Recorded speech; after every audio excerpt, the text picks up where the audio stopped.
Hello and welcome to the Overly Animated Podcast, where we take animation seriously. We talk everything animation here, including Star vs. the Force of Evil, which we're getting into right now. I'm Dylan Hysen, and today I'm joined by Michelle Anderer. Hello. April Collins. Hi there. And Sam Quattro. Hello. We're talking the May 5th episodes of Star vs. the Forces of Evil, Cinco de Mayo special episodes, right? Of Star vs. the Forces of Evil. They planned it that way. Yeah, they planned it. Sad Teen Hotline, Jannanigans, Mama Star, and Ready Aim Fire that aired this morning on the Disney Channel and the Disney app. We talk Star every week. It's new here at the Overly Animated Podcast. Find us at overlyanimated.com. Subscribe to us on iTunes at overlyanimated.com/iTunes, or our YouTube is youtube.com/overlyanimated. Another big week of Star episodes as we're heading right into the ending here of the show. 2 more weeks left after this, and we got some consequential romance episodes and plot, I guess, but that's less important. Here to talk about this week. That's important. I assume we'll agree with that. I don't know. We'll see if our panelists agree this week. But okay, spoilers for these episodes. Let's start with April here. April, what did you think of this week's episodes? Okay, so I really enjoyed this week's episodes. I liked that all 4 of them sort of like fit together within each other.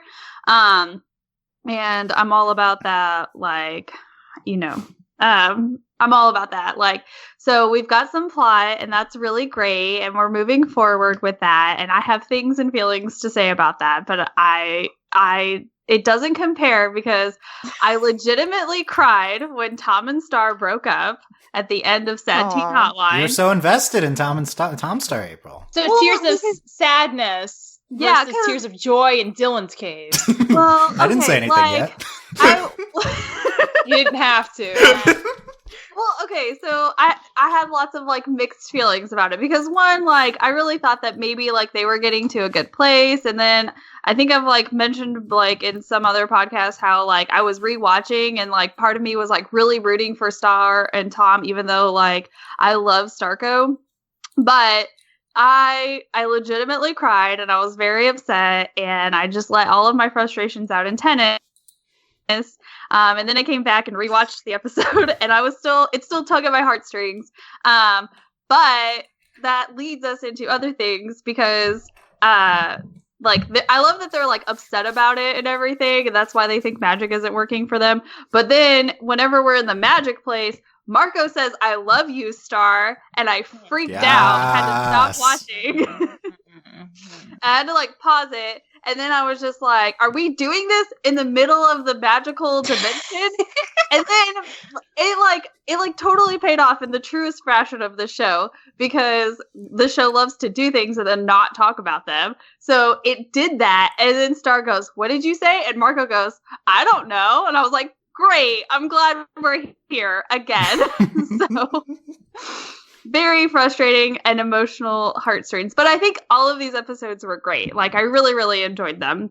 And, like, I loved a lot of the, I guess, like, how things were sort of, I want to say, like, the cinematography, which I know is wrong in animation. But, like, I loved how, like, the shots were all framed and everything like that, too. Like, I really think it added to what was going on, and, like, no matter what was going on. So that's my take on these episodes. Nice. I think you can say cinematography. I think that's fine. Okay. Yeah. That stood out to me in Sad Teen Hotline, especially, like, really dramatic shots. Yes, like, a lot of those ones with, like, Tom were really just like they looked really nice, and I was like, ooh, this is all right. I see what we're doing here. So yeah. I see what we're doing here. Okay. I can't help it. I get excited about cinematography. I went to school for it. So. Yeah. Okay. Well, you should give us fair. More details then later on what stands out to you. Okay. But let's. I sense Michelle's frustration, so let's go to Sam next on the initial takes. Michelle, yeah, you can wait. I'm putting it off. It's still coming, but I'm putting it. All right. Sam, what did you think of these episodes? So first off, I want to say Sad Teen Hotline and Jannanigans are 2 really great titles, and I really like those titles a lot. And those episodes, I would cast them more on the fillerish side, even though they have actual main plot points that they're getting to. I thought those were really great filler episodes, quote unquote, that, gave us good character moments. Honestly, I was really surprised that Star and Tom broke up in like the first 2 minutes of Sad Teen Hotline. And I was like, oh, cool, this is just happening. Tom's gonna leave, but then the whole portal thing happened, so we have to deal with that. I really like them a lot. I don't know what else to say. I felt like, this is Jana's swan song. What else could she possibly do that has a bearing on the plot besides lead her friends back to Muni through the secret magical hole?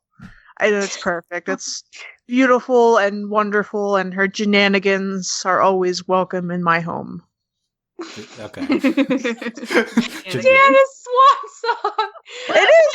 Like I was thinking while I was watching Jannanigans, I was like, oh, this is probably going to be Jana's like last episode. She was also in the next episodes. Yeah, I know that. I watched them, so I was wrong, obviously, but I didn't know that while I was watching them. I thought she was just going to go home and like be in her room with all of her weird stuff. Yeah, it would have made sense to write her off. I also thought Tom wouldn't have came back, but no, he's still also there.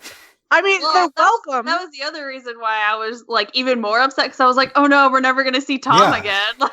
I thought the first episode was Tom was leaving. No, he's just there the rest of the time. Oh, I don't know, because they're both in the what do you call it?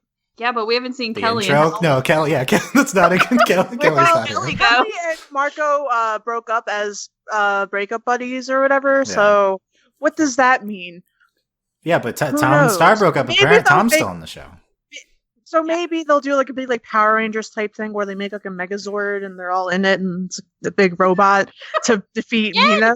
Yeah, because she's got like a huge. Yeah. They need another one. Yeah, what we need on the show is Voltron. I think that's what we need. Yeah, that's what that is my prediction. They're all going to make a big robot together and control like an arm and a leg and a head and stuff. Okay, well, none of you watched Voltron, so you don't know what you're asking for here. So that's Dylan, you know what? I watched like the first 5 episodes. Yeah, there you go. It told us everything. She's got the gist of it. Don't bring this back to us. We're fine. Voltron. Voltron's done and we're fine. It's okay. What's there to understand about huge robots that isn't just like, oh, it's a huge robot? That's exactly what Genlock is about. That's why we podcasted on Genlock, to discover the answer to that question, Sam. Okay. These are different shows. We can't just talk about fighting robots because legitimately we'll talk more about fighting robots. Okay, April wants to. Okay. Michelle, let us have it. What are your takes on these episodes? I feel like you have all these expectations about like hot takes, Dylan. I don't know. I might disappoint you. I'll say like right off the bat, Sad Teen Hotline and Mama Star are some of my favorite episodes this season.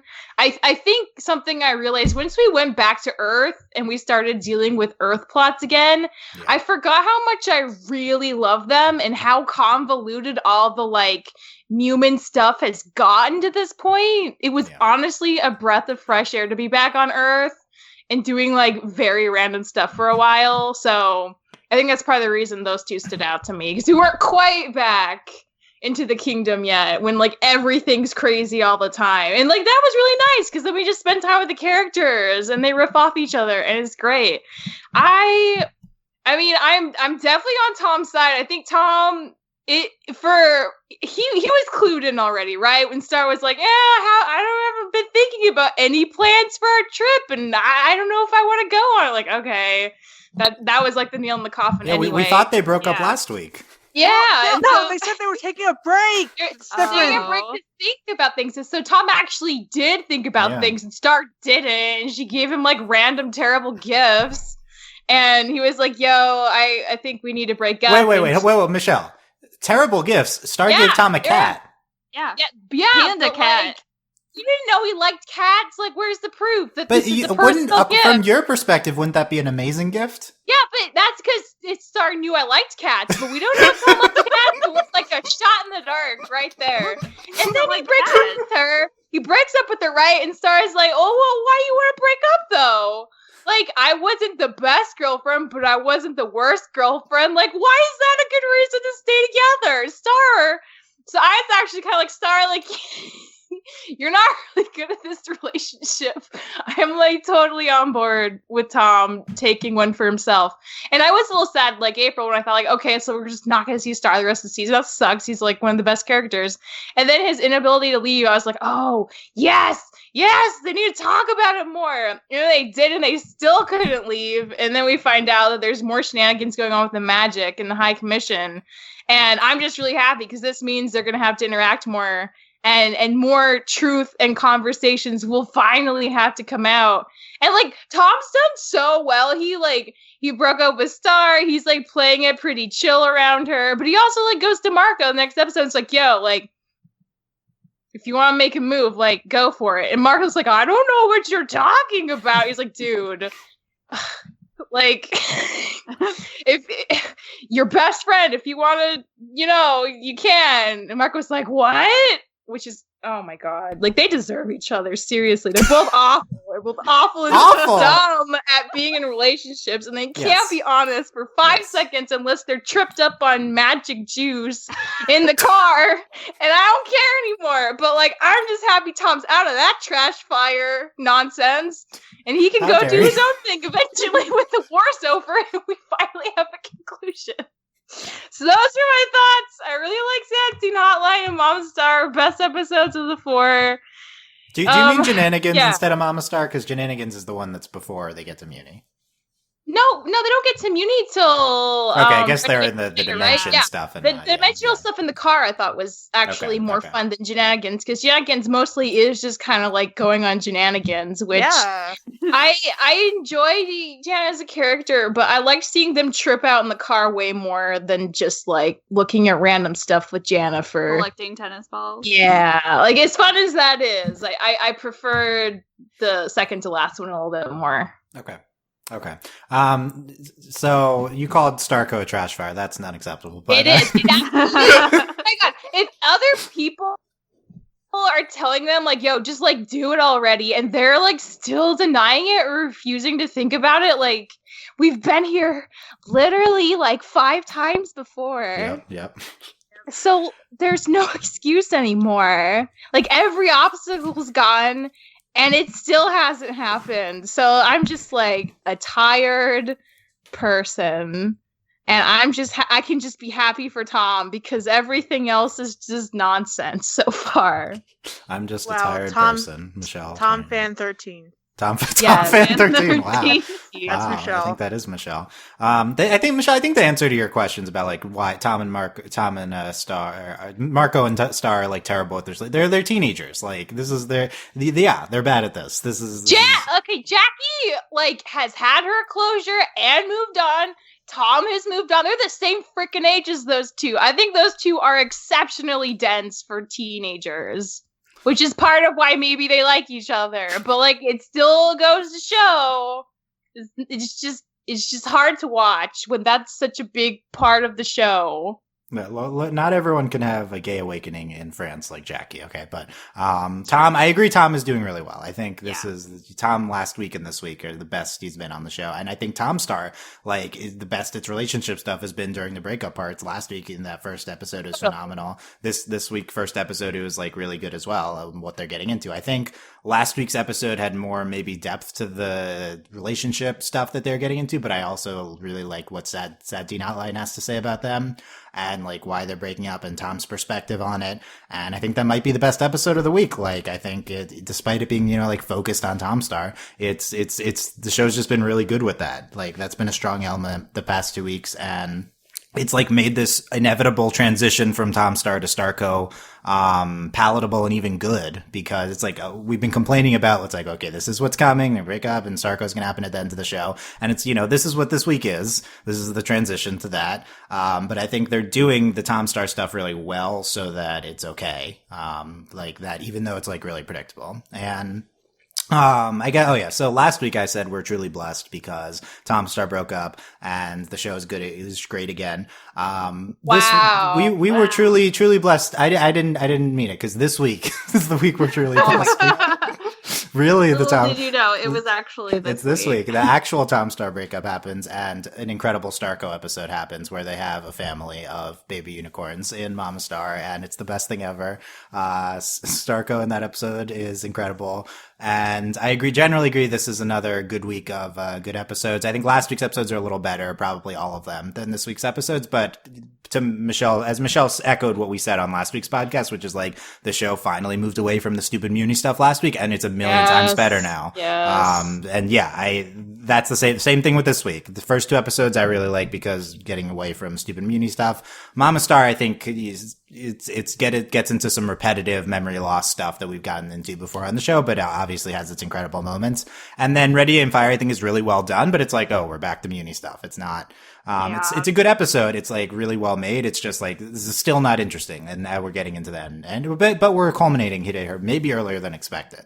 We still got hour and a half worth of episodes left after this week, and we are already into the Mina battle. So maybe we'll do interesting things or wrap it up. One thought I had is like, are we wrapping up Mina before the series finale? Like, what if the last episode is only like epilogue stuff? I think that would be incredible. So I really hope that that's the case, but I don't. I think it's kind of. I don't like epilogues are fine and good and stuff, but that should be relegated to like the last 5 minutes, maybe. Last 5 minutes. I'm not into like full epilogue episodes. Like, what do you like? What do I have to do with that? Where's like the fanfic that I can read about that? I don't want to watch it. I want to read it. No, I don't want. No, I want to. I want the fanfic. I want it on the show. I want the 30-minute Starco special of. I don't. It's not happening. Don't worry. No, if epilogue, it wouldn't just be them. It would be like just non-Mina plot stuff at the end. I guess is what would happen. I mean, yeah, I thought you were talking about them when they're like 20 and stuff. I hope so. That's what I would want, but it's not happening. But I think it would like Star. Is she going to be queen? Like, what's the situation on the political situation on Muni post Mina? I don't know. Maybe Cleve get into that. But fun. I think it could be fun if it relates to Star's character. If they make it fun. Yeah, or make it interesting. Yeah, make it interesting. Yeah, I feel like this whole season we've just been kind of really like over this whole like humans versus monsters kind of thing, and like that's why going back to Earth was so refreshing, because like we weren't just like focusing on that and like beating a dead horse. And so I don't know. I'm up. Yeah. Dead magic unicorn? No.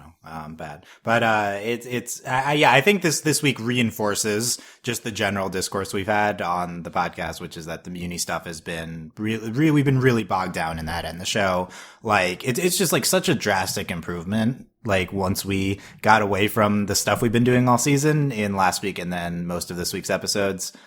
So it's unfortunate, but it's also like, that's a solid 7 episodes we've gotten of that. That's good. So we've gotten some good stuff here, and I don't know, maybe we'll see what we're doing next week. Like there's no half-hour episodes. So is it really just gonna be straight Mina for the next 4 episodes? Probably do other things, which I think would be exciting. Here's Sam's prediction. Okay. So they'll beat Mina, but then, the Magical High Commission minus Hekapoo, so the other 2 guys, they'll be like, so they'll be like trying to fight the team, and then the team beats them, and they go to the trial, and then they rot in jail for the rest of their lives. The end. That's what happens. Okay. The end. Okay, yeah. Well, the High Commission thing, yeah, that this brings in Ready and Fire brought a new element. I don't want to start with this, but we can briefly. Sorry. Good predictions last week from the people on that podcast saying that the High Commission would be behind this as well, because they're conspiring with Mina, and although last week we were talking about like, will Hekapoo be the final boss? Hekapoo seems to be the only one that might not be evil. Right. The High Commission, which I as a Hekapoo stan, I am a fan of this. That she's not is a pure evil. Not completely evil. So I think. Who's that one guy who isn't Romulus who's like, sometimes you have to do bad things to get good results or something? Yeah. Omnitraxus Prime, duh. How am I supposed to remember these people's names? All I cared about was the goat guy, and he died. I know! I missed him so much. Every time he would, like, make goat sounds, my heart would grow, like, 3 sizes. It's so good. I'm so mad they killed him off. Right. He's If he was here, none of this would have happened. Exactly. trying to He was remember here, his everything name. would be fine. Maybe I'll remember his name by the end of the podcast. Don't comment. I'll get it. Lekmet? Lekmet. It's Lekmet. Yeah, April Lekmet, knows. yeah, that sounds familiar. April knows. Okay. Thanks, April. Okay. You're welcome. Yeah. Okay. Let's go back to the interesting stuff. Like I said, the relationship stuff is more interesting. I think. Do we all agree that we care more about the relationship stuff than the Mina stuff? Yes. Well, yeah, than Mina. She's Because Mina's It's just a low crazy. bar, so you're saying, yeah. Mina's just so one-dimensional, and I just want to see it done. I care way more about Eclipsa and the fate Quattro. of monsters than I care about Mina. She's such a straw man, you know. I'll give you, we're not going to get into this, but I'll give you a preview. I really like what we did with Mina in this last episode. It gets back to the origins of her character. So, okay, preview for my takes on that. But she's still not interesting. Okay, Tom's How can both those things be true? It's a good, the best of the bad. Okay. Okay. Okay. Yeah. I don't know if I agree with that. I feel like she didn't really do anything this episode. I'll except, explain later. Being a robot. Yeah, well, she wasn't a robot for all of it. That is true. Let's talk about Tom Star breakup and Sad Teen Hotline. We had a pretty in-depth conversation last week about Tom Star and the state of their relationship, and Tom is. I think this last week and this week is Tom kind of realizing that it's never gonna work. It's not gonna work, and Star's. It's not going to work the way he wants it to work. Right. Well, what he wants is a relationship, and she already has a best friend, as he pointed out. So yeah, it's never gonna work. Right. So here's a key quote from Tom this episode. I'd still like to be friends with you, Star. I just feel like I should be dating someone I'd be best friends with. You already have one of those. Mm-hmm. You don't have to be best friends with your romantic partner. I don't think That's what he wants. but that's what he wants, and that's what he completely wants, fair. yeah. Which is why, like, I think that, like, he's just saying, like, I don't think I'm ever gonna get what I want with you, and that's how he summarizes that. I guess, like, that's the summary of that quote, though, is that like he's come to the realization that, like, he will never be Star's best friend, and that, or like that. And that because of that's not what he wants. He wants to be her best friend. And if it's just not going to happen, like, walk away. I don't blame him for leaving. But also, I think it's important to note that once he says that, Star's, like, kind of, like, agrees with him. She's just like, oh, yeah. And, like she acknowledges that, too. So I think that's very, like, mature, too, because that she just sort of acknowledges what it is that he is wanting and she can't give him. And so I think that's, like, very, like, almost a little bit honorable, too, because I feel like if it was, like, a normal teenager, then she would have just, like, kicked and screamed until, like, they would have been back together again, and so they could break up next week or whatever. But like, that's true. Go ahead. Like a normal teenage relationship. But, like, I think it's very, like, mature of her to just, like, once he finally says, like, this is what I want from this relationship that I'm not getting, and this is why I'm leaving, or, like, I'm choosing to end things. She's like, okay, I understand now. And, like, she leaves it at that. And I think that's great. Like, I think that's, like, this is an amazing relationship, even though it ended. So just the fact that learned a lot. That's true. Yeah. Just the fact that he could also just say what he wanted and she could accept that and then be done with it. Like, and they still get along because there's still, like, they're not fighting, so that's good. Yeah, I think they're functioning together within, like, they're still together the rest of these episodes, and that's I think that's kind of big, considering they just broke up and had all this happening. And yeah, Tom not being able to go away, like, lets them kind of sort out the real root cause of why Tom wants to break up. And, like, last week it was kind of a summary of, like, the summary was, like, Tom was waiting for Star to finish up with all the Muni stuff, and now that he wanted to just be with her, and then Star was like, oh, I don't know if I want to be, like, right away. And so Tom was, like, really frustrated with that, and so he comes back this week having thought about it, and I think probably arrives at the right conclusion that that's not a small thing. That's, like, probably not, that's not good for him, and I think that's like, understandable from the audience perspective, and I think, like, we also are kind of, it's not like on his side because we care about both of these. It's like we think we like agree with him, I feel like. Yeah. In this moment. Like, yeah, this Well, isn't we good for said Tom. that- And it doesn't mean Star's like being terrible. It's just like, this isn't good what Tom should be doing right now. Yeah. Well, and he even says he's like, I don't know what I'm doing right now. And like Star has previously said, like, I don't know what I'm doing. And so like it's kind of like the culmination of that. Like, okay, if neither one of us knows what we're doing, then there's no point in continuing. You know what I mean? Like, if I can't sit there and be like, oh, what do you want to do? And I say, I want to be with you and go on trips with you or go hang out with you, then like I think that says a lot about like the potential future of the relationship. So I think he says also like we don't have the same like goals in mind or something like that. So yeah, so he says they're headed in different places. Yeah. I think this episode takes us back to kind of what we've always known is the problem with Tom Star, and which the characters have also known, which is that Marco and Star are really close and are a hurdle for Tom and Star being together, and had feelings for each other and getting over that, and like that's not like they can't all be friends, and unless they're like really really good at sorting through drama and stuff, and they're teenagers, so they can't be like, it's not gonna work with Marco and Star like having feelings for each other while Tom and Star are still dating.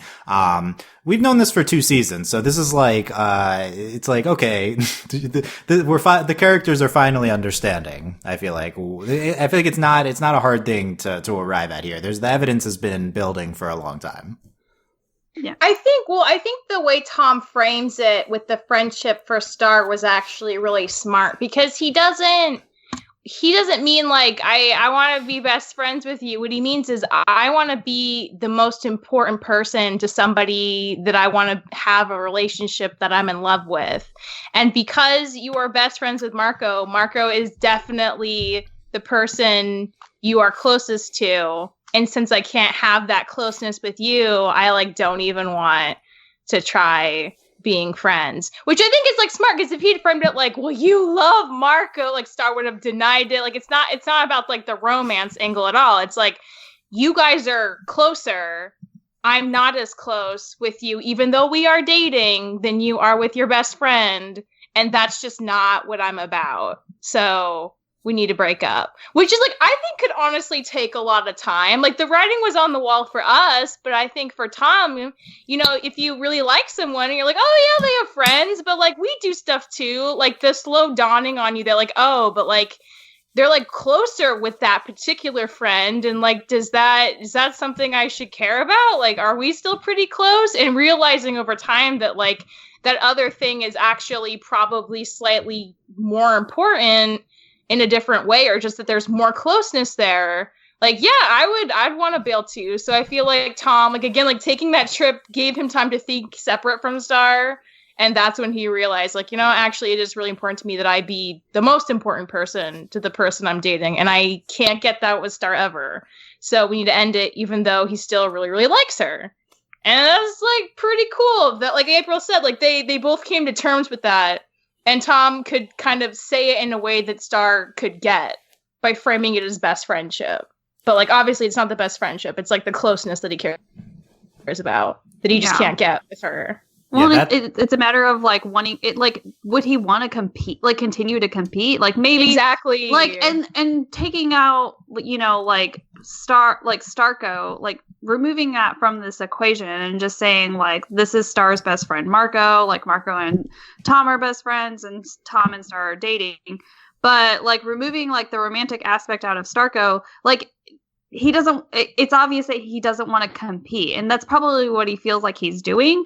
And so maybe some people like don't mind that, but he's also saying like, hey, like I don't want to have to compete for like your, you know, like your love, your friendship, your affection, whatever, with your best friend. So, and I think that's like it's just so great that he could like sort of be open with his feelings in that way. Like, good for Tom. I'm so proud of him this episode. And I think that's the other reason too why like it brought on like such a like emotional response, is because I'm like, wow, like this is the most mature like conversation I've probably seen in terms of a breakup. Like, because most breakups are just like they blow up, and that's not what happened here.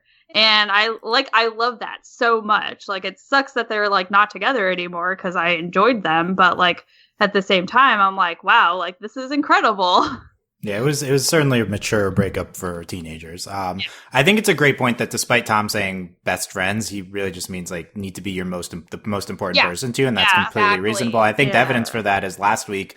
Tom wants to go on a trip with Star, and Star says no, and then just immediately goes to Marco. Goes to Earth. Yeah, like he's not her first priority, and that's the thing he cares about. And I'm sure that like coming back and Star being like, "I've prepared a picnic for you at Marco's house on Earth." Like, can you imagine? That's a good point. That's a good point.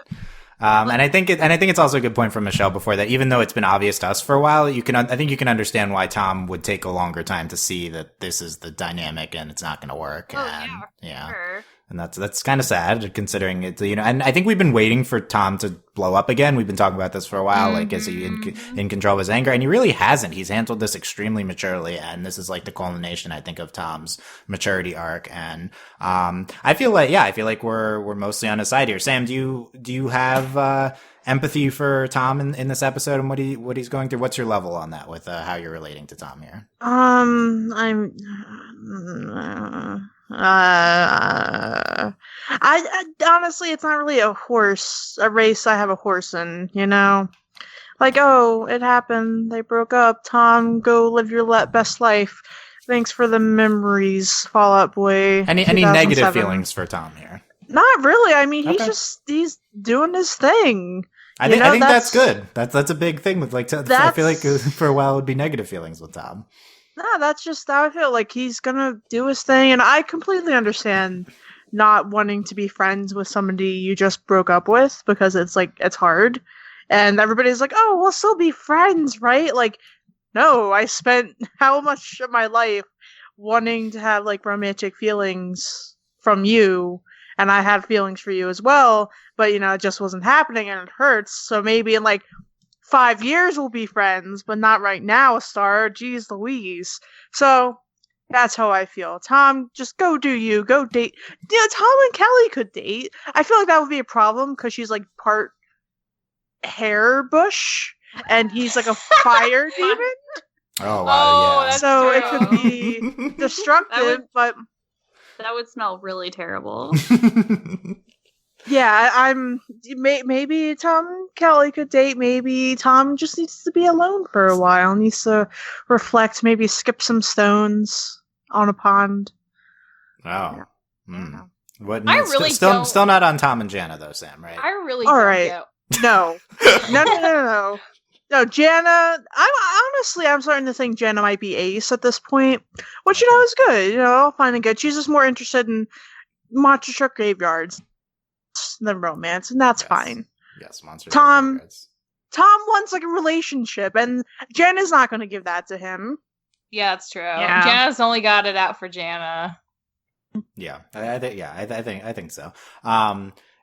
Yeah, so I think Tom and Tom's sticking around. I feel like this is because he does say he says I can't be friends, but then he kind of backtracks on that. I feel like when he says you're still someone I'd like to be friends with, and then he does stick around. So I don't know. I think that makes sense. So that's a hard thing. Choice. He doesn't have a choice, and at first he's saying like what the best idea would be, right, to get closure and distance, but then in reality he's like, well, I still love you, and that's what makes this hard and makes me not sure I am doing the right thing, and I don't really know what I'm doing. He's caught between like how his heart feels and like how his brain thinks logically about the situation.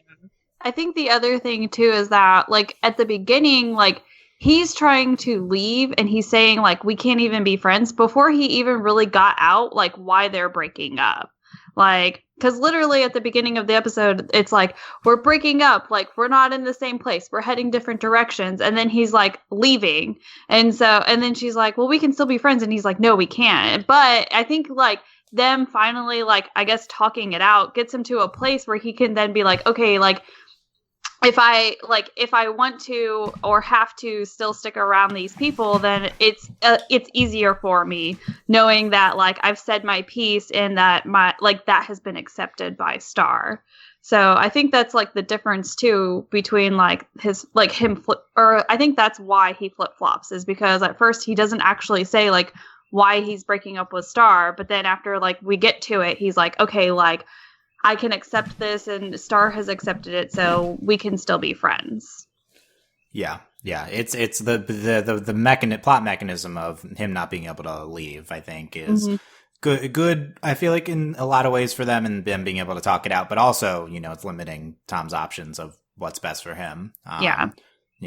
And then maybe he'll change his mind again, and I think that's totally fine. Yeah. I think it's like realistic with how he's dealing with the want to be friends, not want to be friends. I think that would be a really hard thing in that spot. So I think that makes sense.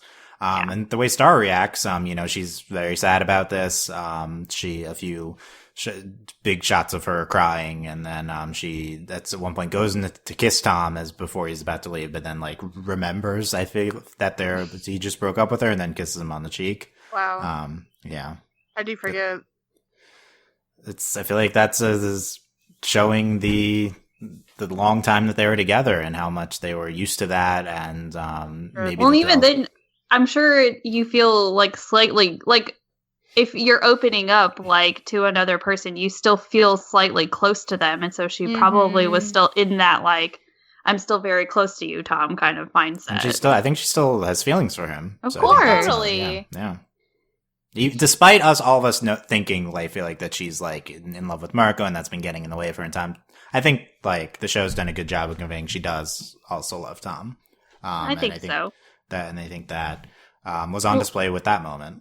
And she was so excited for him to come back from his trip. Like, I super rare black and white cat named Mr. Panda Pants. Okay, you're so fixated on the cat, but like what she did was so it was Michelle, did you just say you're so fixated on the cat? Michelle, did you say that to me? You've talked about the cat more than I have. The thing is though, like the context of Tom leaving was so like how could you not? Why would you set up a party for him? It's ridiculous. Yeah, I agree. It's ridiculous. Like, wow. Yeah, okay, yeah. I'll go on our couple vacation alone, and let's take some time to think about everything. So, like, why would you throw a party for that person to return? Like, they're probably returning with like not good news. Unless like she thought about it, and she came to a point where she is just like, you know what, like, and that's the thing too.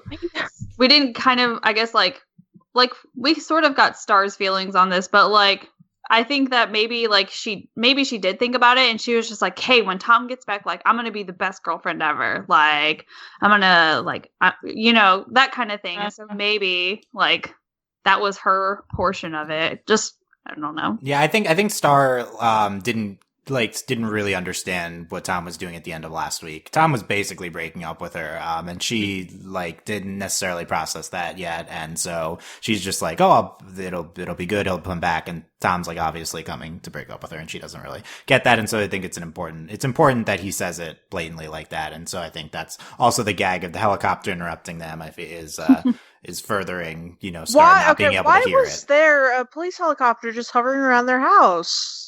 Yeah, Magic we didn't get the answer going to that on. question. Maybe they're keeping an eye on the Diaz. It really should be constantly surveilling the Diaz's house. Really. No, they shouldn't. They should. That's where all the strange stuff happens. Nope. The frozen helicopter, and a lot of stuff this episode, including Tom and Marco talking in bed, and it took me months to get over Jackie, said Marco. Tom, but did it really? Yeah, it did. Just shading. He's skeptic, yeah. Their relationship, sad. Yeah, and then at the end, the plot stuff of they have to go back to Muni with something happening. So let's continue this discussion of also the dad with the Sad Teen Hotline. I was so excited that he finally got to call the Sad Teen Hotline. he needed it, yeah. He really did. But then I had a moment whenever the lady hung up on him. I was sad for him, but I was also like, you know what? I don't blame her. She has a job to do, not for this old guy. How could she tell that he's obviously an adult? He was very emotional, just like a sad teen would be, though. That's why it checked out. I don't know. Have you ever called the Sad Teen Hotline? I don't know if they existed 10 years ago. I have a story if Dylan wants to indulge me. Okay, good. Yeah. Go ahead. So when I was in the 6th grade, apparently I was a sad preteen. I was like 12. And my guidance counselor gave me a pamphlet, and she was like, "Sam, you should join." It wasn't what the group is called, but I always described it as Sad Girls Club, which was basically all the sad girls in 6th grade would sit around in the guidance counselor's office and just talk about our feelings. And I didn't go, and I still feel bad. Like, what if my life would have been changed if I went to the Sad Girls Club? The end. Probably not. Probably wouldn't have been changed, but It might have been. yeah, you, Sam, having attended that. Yep. Okay. That's where Raphael should have been. And they could have went back to the school and had. I'm glad we didn't do that, but that could have been the whole thing. Okay. It's summer. It is. I guess it's summer. We did establish that. Okay. Will we end before summer ends? Probably not. All right. Well, I don't know. Will we go back to school in the series finale? School's so lame. Like, does Marco even need school anymore? He can just get like his GED at this point. He literally skipped an entire year. Just saying. He did. Yeah. Well, we need the finale's just Marco catching up on all the work he missed. I think that's what he's been taking tests. Yeah. That's okay. Let's continue the romantic discussion going into the next 2 episodes as well, because the main part of Jannanigans is the scene with Tom and Marco of in relation to the romance stuff of Tom basically gives his blessing to Marco for them to Marco and Star to date, and Marco's like, but the blood moon. And then Tom says, "Come on, dude. I think we both know that what you two have is something better than a curse." Wow, that's deep. Wow. Also, I was kind of mad at Tom for that.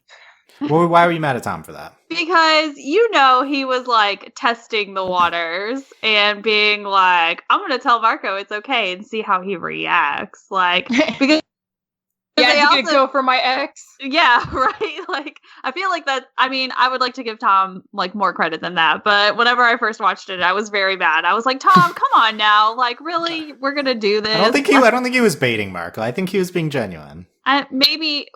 Okay. On the second time, yes, I feel like he was being genuine. But the first time, I was not happy with him. I was like, "You're more mature than this." Did you not watch the last episode, Tom? You were there, so. This is like a quick blessing like from Tom. All of us. He's like, "Please, just look. I broke up with her. Just end this madness and date already. It's been 5 seasons." Tom's the fan. But actually, from Tom's perspective here, though, because I feel like this is I don't know if Tom really. This is too quick for Tom to be doing this. Like, and really mean it. Like, I mean, I think it's like mature of him to do, but it's. Okay, that's what. Yeah, that makes sense. I think that it's like a mature thing to do, but I don't think he can like really maturely come to this in that short of a time. He needs to give himself more time before saying it. I also think Tom has like latent romantic feelings for Marco, so this might be like double. This is like a really hard thing. I feel like for him. This is the best interpretation ever. Well, I think we've been saying this, and the show's been more explicit with the Tomco in the past few weeks. Still not explicit, but they've been. This is clearly something the show's been portraying. So I think like the show has been teasing that, but also not really talking about it in the context of this big thing with Tom and Star. And now Tom and Marco are talking. I don't know. I didn't see that come into play too much, but if that's a thing, that would be another really hard thing for Tom in this situation. But I think it's like, I guess the healthy thing for Tom to be saying here. But also he should give himself time. He deserves that. Yeah. I think so too. I think that like you would only just be torturing yourself if you were literally like, because he considers Marco like his best friend. He said that before. Yeah. And so I think you would literally like, you must really hate yourself if you're going to, like, the day after you break up with your girlfriend, go to your best friend and say, "Hey, why don't you go date my ex?" Like, doesn't that sound like a really good idea? Like, who would do that to them? Yeah, well, it's a really unique situation because Tom really does love both of them. I know he does. But yeah, I still think it's not. I think it's like noble of Tom. So it's not, doesn't speak badly to his character. I guess it's just maybe this is something he thought about though on his trip because he did have all that time away. So maybe that he's already processed this in his mind. Gone? That's a good question. saw 5 sunsets or something. Yeah. Maybe he already thought in his head, I'm going to break up with Star. Okay. Now that I've thought about that, like how should I deal with Star and Marco? Okay. I think I should just, not get in their way, or, maybe he's already processed all this, I feel like. And he does come across as as the mature one here, as we've been talking about, I think. Tom needs to just get more friends, just other friends. He really does need more aren't friends, in that friend group. Okay, can the epilogue episode just be Tom finding some friends, like making a new friend circle? I think he needs that. He's gonna hang out with his granddad, the weird monster one. No. I mean, that guy was kind of cool. Furious when she finds out about the breakup. Oh yeah, because she puts them through all those trials and wouldn't let them leave the beach house. Don't tell mom. She's gonna be don't really tell mad mom. at Star. She's Yeah, so upset. Yeah. Yeah. Okay, we'll get back to the Starco part of this, but you can run through the rest of Jannanigans. Star thinks Janna could be the solution to going back to Muni. This is like classic Star vs. the Force of Evil in this like nonsense gag that they've been doing with Janna just showing up on Muni. They turn it into a plot point. Like, I love it. Dude, I love it so much. All my dumb nitpicky questions. Like with Janna, I just kind of accept that she's just Janna. Maybe she made like an Adventure Time portal to the Nightosphere and got there, but it actually answered my dumb nitpicky ideas, and I liked it. it's nice to have this now Closure. just be an unexplained gag. Yeah, closure to this stupid point. Yeah. Well, my favorite part too is because we were literally like, we've all accepted it. We were like, how did Janna get there? Who knows? Let's move on. Like, Yeah. It's pretty funny that, like you do the gag so many times until you accept it and then you actually address it. The bunch of Janna stuff here. I feel like a monster truck graveyard. The highlight, I think, is talking to Janna's parents. We meet them. they're so sweet. And They Something think feels Jan- off about them. I don't know. That's Why because can't they're they normal say and everyone words else. right. why can't they say words right? They have accents, okay? It's fine. They think Janna's been in Canada this whole time. That's Yeah. Did she like call them like, "Hey, I'm in Canada"? Maybe just sending postcards. Does she just have Canadian postcards on hand in case she gets probably would. whisked away to like somewhere else in another dimension? Yeah, maybe it's not just Muni. She's just all of her interdimensional explorations. She just says she's in Canada. Yeah. Honestly, I thought that her I'm fine. parents were going to be obsessed with like Marco's parents. It was going to be like a mirror situation. Like, since she's obsessed with Marco, her mom was going to be like obsessed with Marco's mom, and the dad was going to be obsessed with Marco's dad, and it was going to be like a whole thing, but it wasn't, and I was a little bit disappointed, but can't have it all, I guess. Do you want more Janna's parents, Sam, in the last 2 weeks of the show? Oh my god, we're not going to get that. We're So not. I'm not even going to acknowledge. Okay. I like Janna knows about the breakup party. She hit a camera on Marco's body. And then Marco asks Tom to find it. Yeah. It is illegal. You And shouldn't Tom's do like, that. no, I'm not getting bugs. Like, yeah. Janna doesn't remember how she got to Muni. Which makes sense. Normal Thursday for Janna, and we go through this whole routine. The highlight being, I think, Needles, this back alley hat knitter. Needles is great. Yeah, I'm glad- Needles I'm is Knit. now. And I I'm knit glad- too.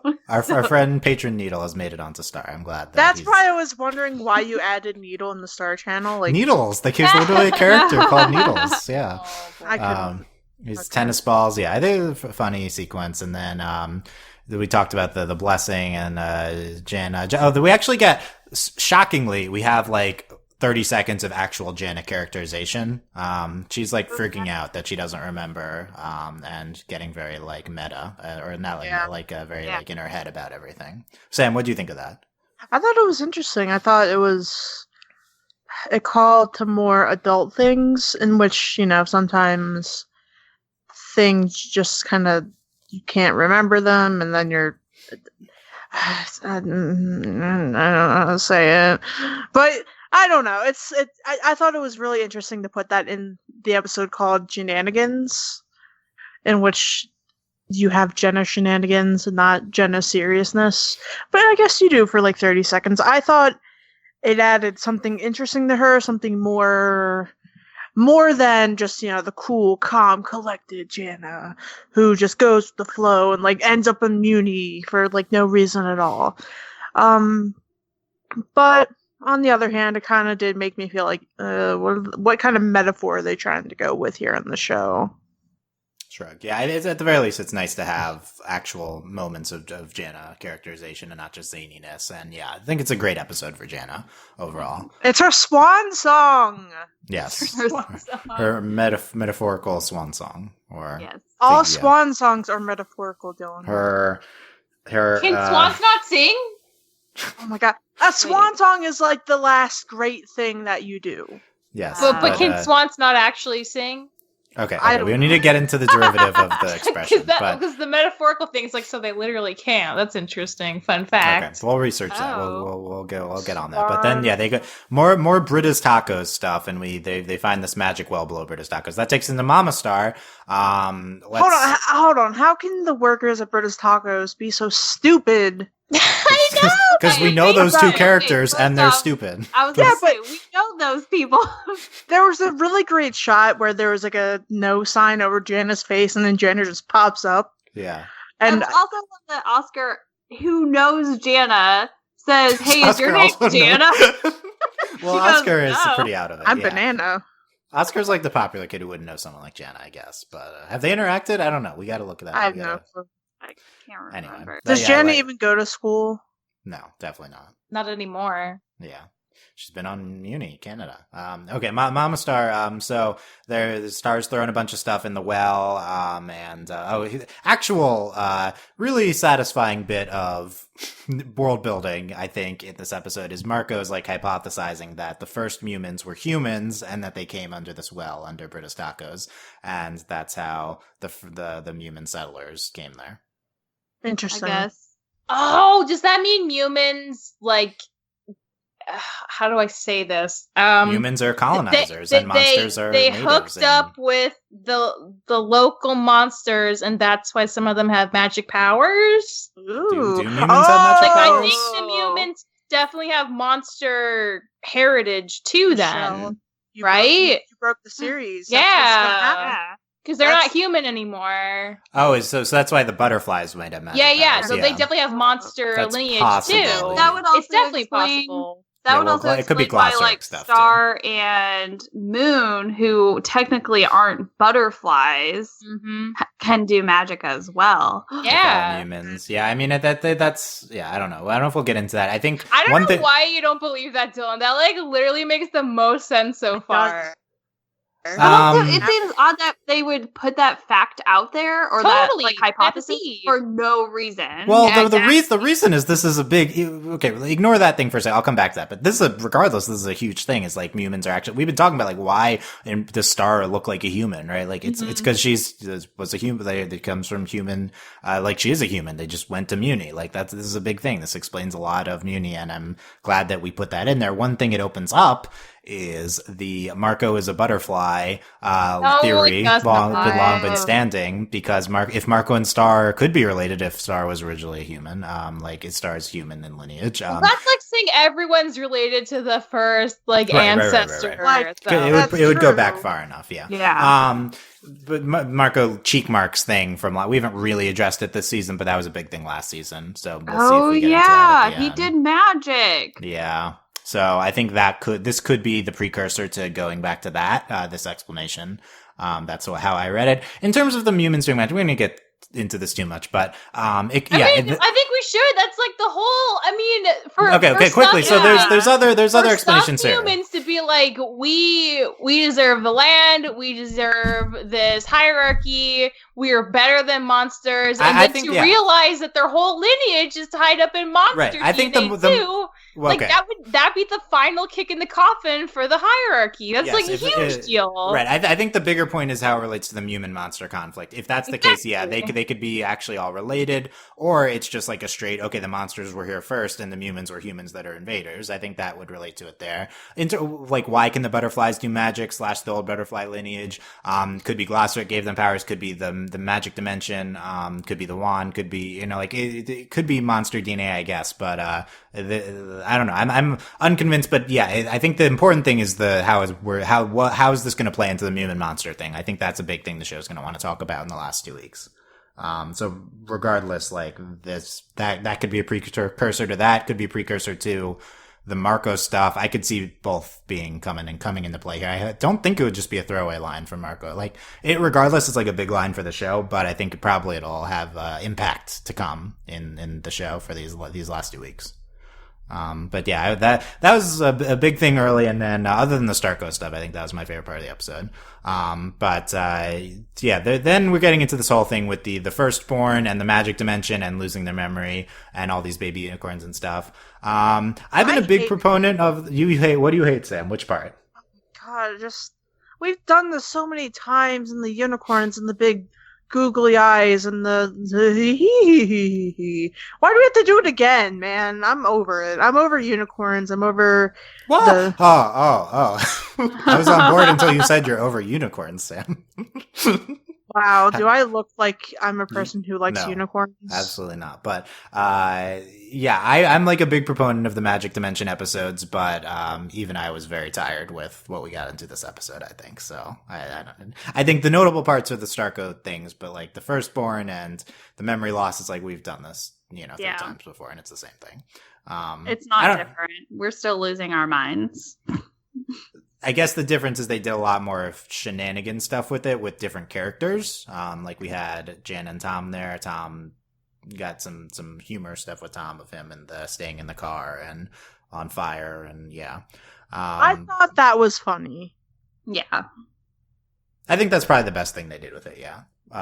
Other than using it to, I'm interested to see our takes on if we liked or found it frustrating that we got Starco progression, but it's when their memory loss when they're not going to remember it. It's very frustrating. Yeah, Michelle, are you also think this is frustrating? Yeah, it's another way for one of them to say how they feel and then take it back. Like we've seen it move on. Yes, we have. Yeah. They've admitted their feelings before. But Marco is in the dimension influence mode, and he says he wants to be put in Star's pocket. He wishes he was tiny. I think this is like a. I think this is a interesting representation of like being in love with someone. I think it checks out. I think it's related to those emotions. Yeah, I think that's like a representation of those emotions. I don't know, but it's funny regardless. It's a very quirky Star type thing to do. But then he says, "Because I love you, Star," and Star smiles at it, and that was before she got into the influence of the dimension. So maybe she'll remember that part. Maybe maybe that was all just in Marco's head. Oh, yeah. They did do a perspective shift thing, but I think it was real. But they did. That was a little confusing. And then we get this thing of the Star and Marco are having fun, but they're both in the dimension mode. I like you. Maybe we can be your family, they say to a baby unicorn. And they hold hands. They hold hands. And they have the family. They start a family with Mama Star and the unicorn. And Marco says to Star, "Can we have 1,000 babies?" 1,000 babies. That's a lot of babies. It's every Starco fanfic.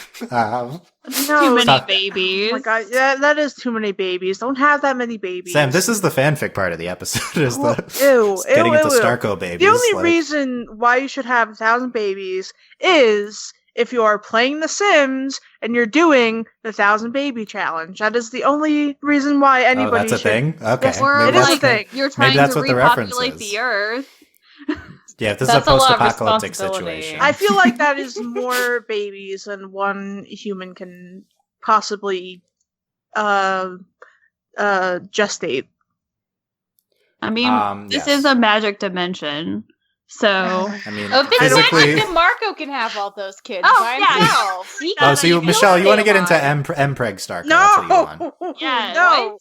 Please don't. Please, let's just move on. Sam, please. So you think the missing ingredient for Starco is Mpreg? Is that what you?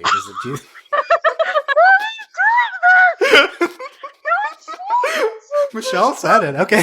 No, I mean, I asked in response to it with a question mark at the end. Dylan. Okay. Why?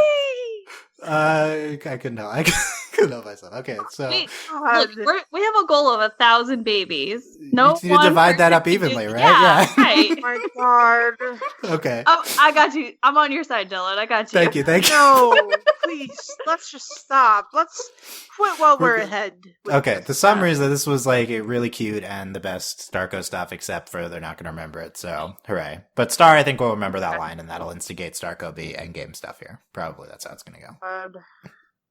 Yay. But Obviously, for- it's going to be endgame no matter what. Yeah. If there was any doubts about, Michelle brought up the possibility a few weeks ago of like, maybe they'll be bold and not do this. I think we're past that point. I think we're doing it. Yeah. Your mileage may vary on whether that's unfortunate or not, but yeah, we'll see how they execute. I think they've done the Tom Star breakup stuff way better than we ever could have thought of. So maybe. we'll Tom get the Star same breakup. execution. And Tom Star in general has been way better handled than anything related to Starco. Okay. It's by a been lot. very well handled. It It's is been very well not. handled. They keep No, admitting Tom Star. how I'm they agreeing with feel. you. Tom Yeah. Star has been very well Yeah. handled. Yes. Well, Starco has been We don't need always to drag awful. Starco to add to that statement. we can separate Marco them. admitting to Star again that he loves her, and then they just like don't talk about that again. Like they've done this 5 times. Like really, what have they this got is- to lose? Nobody's cheating anymore. Like come on, guys. Nobody's Come cheating on. anymore. The world's in danger now, Michelle, so we have to put it off again to save the Nonsense. world. This is season 3 all over again. There's Yeah. no time for love. We have to fight. Yep, that's how it works. No, I agree. This is the same thing we've been doing a million times. And that's why we didn't want them to put this off until the finale. That's not just like my eagerness to see Starco. It's like we're just going to tread upon the same territory, and that's what we've done. If we made them canon a season ago, this would be a lot more interesting. I will say the Tom Star breakup stuff was an angle I didn't anticipate. And it's been way more interesting than I thought. That we could have done that a season ago too. But yeah, as cute as this was, it was kind of the same thing again. So I'm eager to see us actually culminate them very soon. And if we end the show with them like teasing it again and not actually like them dating, of just more of like this type of thing, that's laugh. That would be so hilarious. you Like, wouldn't. Largest troll No, ever. that would be the best. Like if they actually But in a- keep it vague at the very end. But that would be more of this thing that we're frustrated. No, but at with. least then they'd commit to it like the whole time. Not like, At least "We're they've like, committed we're to together it." now. It's like, no, we It's don't only really know. acceptable We said if we best do friends. it to the end. That's it. Yeah. Okay, Michelle wants our Starco pain. We'll see. I just want Dylan to lose his mind. Oh, I Not- will. If that happens, Sure. that'll be a notable. Yeah, we'll We're gonna have like 4 podcasts just about that. Why they screwed up Starco Endgame as podcast part 1 to 4. Yeah. My I'm planning God. that series. Okay. No, You're going to get in trouble again Again. Me with who? You. with the police. Police. Please, obviously. Oh, is that why the helicopter was there? Look, Yes, I have Yeah, no because cop. of you. Okay. But let's talk Ready Aim Fire. They get at the end of the episode, Firstborn teleports them to different places, which is what they were going to do at the beginning of the episode, so all of it was pointless. But Marco is in the lint catcher and is in the former Butterfly Temple, right, and then sees the High Commission conspiring with Mina to take out Eclipsa, and as noted, has said before, Hekapu is the least committed to this. And Mina says, our kingdom used to be great, but not anymore. It's time to give Muni back to the humans. That's, wow, that's so this- commentary. Right, so this is heavily Trump dialogue for me from Oh, totally. Mina. Oh, Yeah. sure. So this is what the thing I said before in the podcast. Like, I like what we're doing with Mina. I like this a lot more than what we usually do with Mina. This is like direct satire. And it also, I think, calls back to the origins of her character in the episode Starstruck in, I think season 2, Starstruck. I think if you go back, listen to that podcast, I have not, but I think I talked about how I thought the Mina stuff in that episode was direct Trump commentary. And I think that we haven't done that for a while with her. Mina's only purpose is kind of a commentary on xenophobia. And yes, it's one note, but I think it's way more successful if it's like if it's like direct satire that like speaks to current times and feels very biting. And so I think that having dialogue that very much reflects things that Trump says is successful in satirizing him and current culture of xenophobia. And I think this calls back to the origins of Mina's character. I think she was born as a Trump satire, and I think that here we are again as she is and in a way I think that makes sense as the final boss for Star, because we're ending the show where we are in the world and in the country, and I think in that respect, maybe this is what they're thinking, but of course, Mina, their Trump stand-in, has to be the final boss because that's the current the current final boss of current times. So maybe that's the notion of Mina coming back at the end here. It ultimately ties back into where we are right now, and I think this is a good step forward for using her as a direct stand-in for this xenophobia commentary. And I'm interested to see if we continue this in such a direct way in the last few episodes here with her, and not just giant robot stuff, because that's all we do with her. So, I don't know. Did anyone disagree? I feel like the main point would be, but also it's just giant robots the rest of the episode. Yes. Is that what? Yeah. Yes. Yeah. There's notable lines though. There's so many giant robots happening in my life recently. Really? You didn't even watch Genlock though. No, okay, Dylan, all right. Ruby. No, this is a reference to me playing Tales from the Borderlands and finishing it, and that's in the game, Giant Robots. Yeah, I mean, I think in all of our podcast shows, there's been a lot of giant robots. People love giant robots, okay? They do. What's even up Ladybug with that? had a giant robot. Yes. Yeah. Do Yes. people just want to be big and metal? Robotic. Yeah. That's all we want in life. Big metal people. That's the pinnacle of human existence. Yeah. Big metal people. That's the pinnacle of human existence. Okay. I'll buy that. That's what people want to be, obviously, if they keep putting it in their shows and stuff. Yeah, giant robots really are just a metaphor for humanity's desire to be more than what we are. It is. I feel like that's from a movie. Yeah, did you rip that from like a Transformers movie or something? Yeah, I ripped that off of Evangelon or something, right? Like, yeah. I don't know. I feel like it came from Transformers. I don't think Michael Bay is capable of that level of dialogue. I think that was good. That's why there's a writing staff. Okay, we don't get that. Wasn't there that one, They do have a though? writing I don't know. staff now. Yeah. Transformers 2 written during the writer's strike or something? Was it? We can look that up. Maybe. That sounds right. It's around the same time. Okay. Anyway, so that's my Mina commentary. But other than that, I think that she's just in a robot thrust, and she's fighting with Glabgor and then Eclipsa, and seems like she's about to hurt Eclipsa at the end of the episode. What a cliffhanger! I said that out loud. Right? when that Yeah, happened. that was a legit cliffhanger. I didn't think the episode was over, and then this end song started playing, and I was like, "What? No! Like, go back. We're not done." Beautiful. Thank you. Can we just have Sam singing the end credits as our? After we say bye, can you sing the end credits, and then I'll play that as the outro music? I instead can of do our that, but normal I outro? only know the "She's a Princess" waving Pull battle. up the lyrics. Oh my while we- god! Okay, we'll get to that at the end. Okay.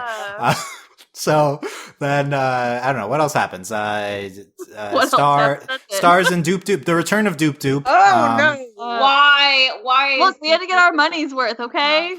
Justin Roiland didn't just come in for one episode here. He needed to be multiple episodes. Doop Doop's the best, and I think he was funny again this episode. And it's only like 5 seconds, but it's fine. Star goes to Moon's kingdom. And Moon once again says, "I'm not helping Eclipsa," and at this point they've like built walls and stuff, and they're like walling themselves off from the outside world. Also xenophobia commentary with what we're getting into with Moon's kingdom, I feel like. Oh, totally. Yeah. And interested to see how how does Moon and her Muni kingdom going to come into play at the end game here. They realize their monster half origins. Have to rip down those walls. Yeah. Ooh, yeah, the metaphorical ripping down of the walls with information. Yeah. Mm-hmm. Okay. Did you know there was 2 ending theme credit songs? Yes. People loved the first one. The first one is the best one. Maybe because I watched the first one in a different way. The first 2 seasons, so I never heard it. Well, if they feel like the first, it like aired on TV, so they don't show the end thing on TV, but if you watch it like on the app, then it shows the end thing. Okay, and then Janna is in the monster temple, and we see Janna's perspective for this whole end thing. And Glabgor gets like the mark from the sword. It's the sword anti-monster magic mark, I guess. And Eclipse explains that Queen Solaria created the Solarian warriors to destroy all monsters. So there you go. Rude. Yes, rude. Agreed. Okay. I don't know. Anything else from Ready and I thought the fight stuff was really well done. It's hard to be too interested, I feel like, in Mina mecha things. Yeah.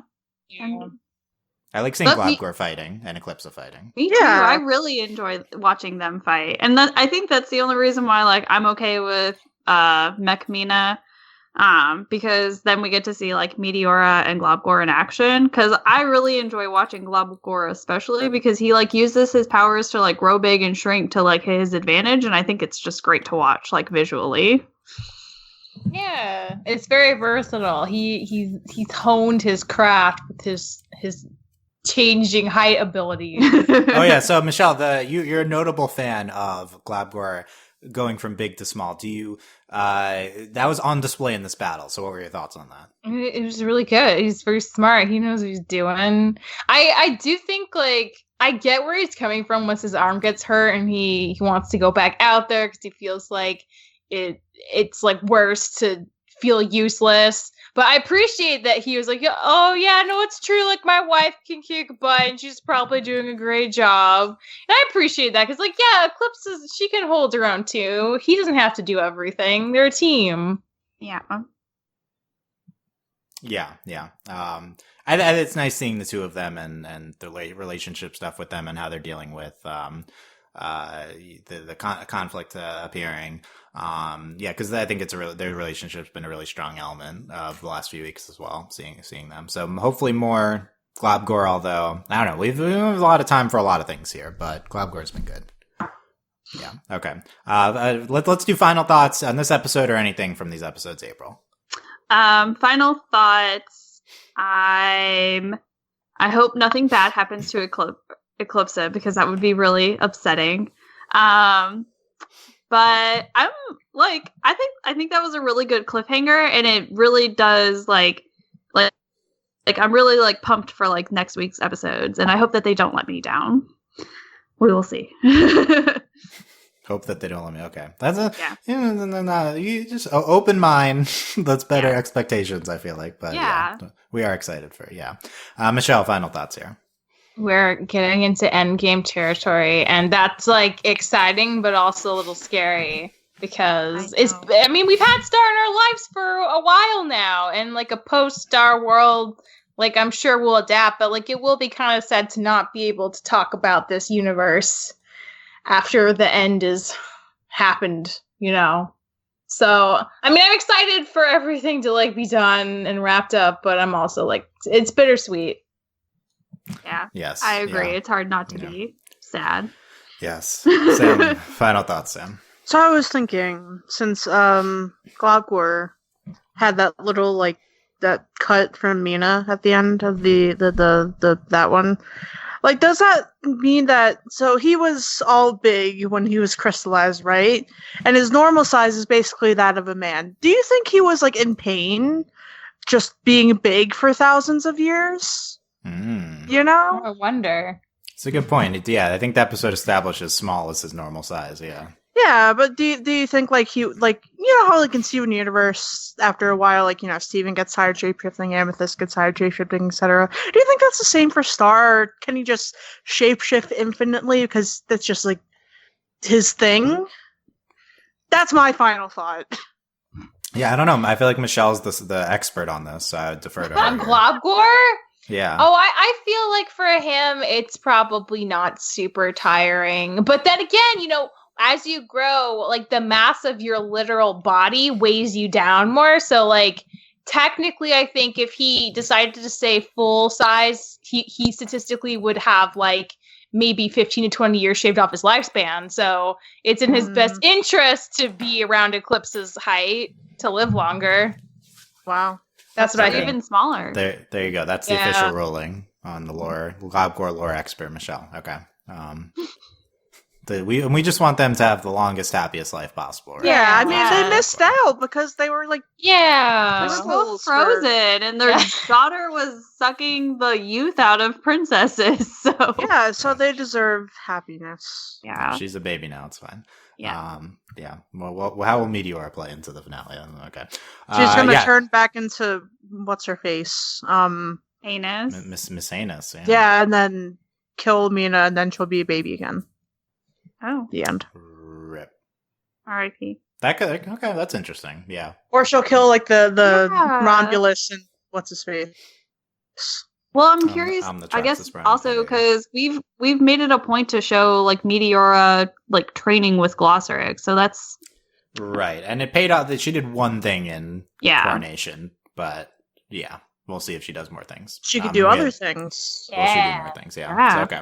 Yeah, good episodes this week. I don't know if there's like a standout that I would put up there, but I think that good stuff here. I'm very excited for Starco coming up and also the rest of the show. But yeah, so you get big Starco teases here. So will this culminate here? Next week is The Right Way, Here to Help, Pizza Party, and The Tavern at the End of the Multiverse. Oh my god, they can't have pizza parties when they're doing battle!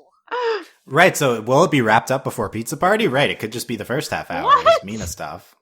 Pizza party. Oh, maybe. And the tavern is probably like dimension stuff, alternative, You know, right? the So, tavern I can accept more than pizza party.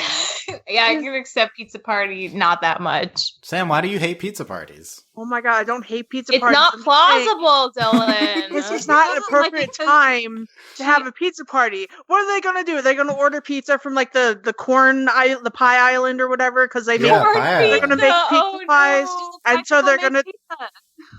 distract Mina with pizza, and then they're gonna like kick her butt. Is that gonna happen? Is that the pizza party? Maybe Yep. she's allergic to like pepperoni, and so I was they'll gonna find say, out her allergy and kill her. Maybe Wow. pizza makes her sick like me, so maybe they just feed her. Yeah, I think Mina's just lactose intolerant, so you just give her Yeah, pizza, no. right? And yeah. Maybe they're having a pizza party to celebrate defeating her. Right, I mean, probably. You would think. Why not? I mean, that's how I celebrate all of my victories is with With pizza parties. That's a good system. What victories have you celebrated with pizza parties, April? Honestly, like nothing, but because pizza makes me sick. But That's In theory, yeah. in there, theory, okay. I would have a metaphorical pizza party. Yeah. Okay. That's good. So we'll discuss those next week. Check out overlyanimated.com for that and a ton of other podcasts. Very busy right now, including episode by episode She-Ra season 2 coverage.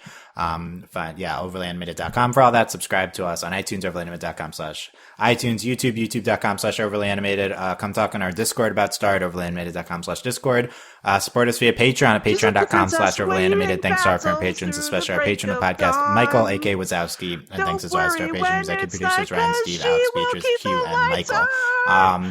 Yeah, I'm back next week for more Star and counting down until the Khalid series finale just 2 weeks from that.